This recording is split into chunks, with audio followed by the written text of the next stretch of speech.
Well, hello, everybody. You're very welcome to our junior assembly this week. And we say hello again to Tommy. Hi, everyone.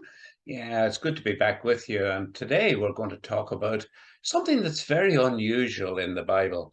In fact, it's very unusual anywhere. This is a story about an animal that started to talk.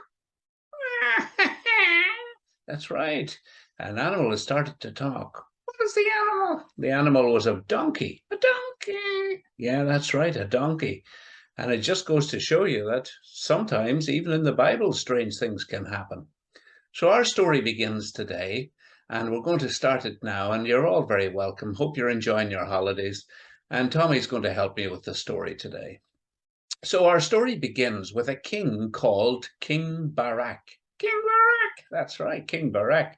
And King Barak was very upset because he had just realized that there was another country that was getting very strong, and that was the country of God's own people. God's own people. That's right, God's own people. And God's own people, they were beginning to have a big army, and he was worried about their big army. So he decided he was going to need some help in order to make sure that this big army didn't cause him any trouble. So he sent for a man called Balaam. Balaam, that's right, Balaam. And Balaam had a special skill, something he was able to do really well. And this skill was to put a spell on people, or to put a spell on others. And so by putting a spell on them, he was able to overpower them and control them. So King Barak sent for Balaam. He wanted him to put a big spell on God's people and on God's army. And he knew that if he did that, God's army would not be able to be big and strong like it was at the moment. It's a funny story, I know, but this is what he asked Balaam to do. So Balaam got organized, and he's decided to go and see the king, and he got his donkey organized, and he was on his way to the king to produce the big spell. And very suddenly he began to realize that his donkey didn't want to go with him. Didn't want to go. That's right, didn't want to go with him, which was very unusual. So obviously Balaam kept on pulling the donkey. He said, come on, donkey, I want you to come with me. And the donkey still wouldn't go. So in the end, he had to give him a big push. And eventually he did give him a big push. And all of a sudden, the donkey said to him, I'm not going with you. I'm not going with you. That's right, Tommy. He says, I'm not going with you. And why did he say that, Tommy? Do you know why? The donkey said, why did the donkey say he wasn't going with Balaam? Because the donkey was frightened. Yeah, the donkey was frightened. Do you know what he was frightened of? Well, let me tell you. The donkey was frightened because an angel had appeared on the road with a big sword in his hand, and only the donkey could see him. And the donkey wasn't going to go past the angel with the big sword because he was frightened of what was going to happen. So he told Balaam, the donkey told Balaam, that he wasn't going to go any further. Poor old Balaam tried to get the donkey to come, still pulled him. But in the end, God showed Balaam the same angel standing in the middle of the road with this huge sword in his hand. And then Balaam realized that he could go no further. Balaam did decide to go and see the king, but he wasn't going to do any more spells. In fact, he wasn't going to do any spells because he was frightened about God's angel standing in the middle of the road.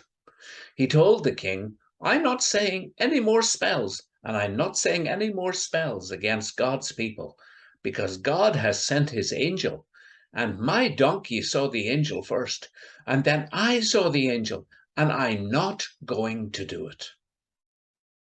So the poor old king, got very angry. Got very angry. Yeah, that's right. He got very angry with Balaam because he thought Balaam was going to do as he was told. But he didn't do as he was told. In fact, Balaam decided that he was going to remember that God was powerful and that if God sent his angel into the road with a huge big sword in his hand, he was not going to make any more spells and pass those spells on and stop God's people.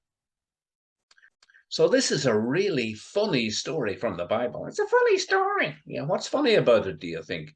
Because the donkey was talking. That's right, the donkey was talking. I mean, we've never seen a donkey. Anybody here seen a donkey talk before? I don't think anybody. I've never seen a donkey talking. What sort of sound does the donkey make, Tommy? Yee-haw, yee-haw. That's right, he makes the hee-haw sound, but he doesn't ever talk. No words, no words. That's right, no words at all. But today we have a question for you. And I don't know if your mums and dads will be able to help you with this question at home. Think about this for a moment. In the Bible, there's an animal, another animal, that talks. Now, it's not a donkey this time. And I wonder, can you remember, or can your parents remember, the other animal in the Bible that actually talks? Can you remember, Tommy? Was it a horse? No, it wasn't a horse, no. Was it a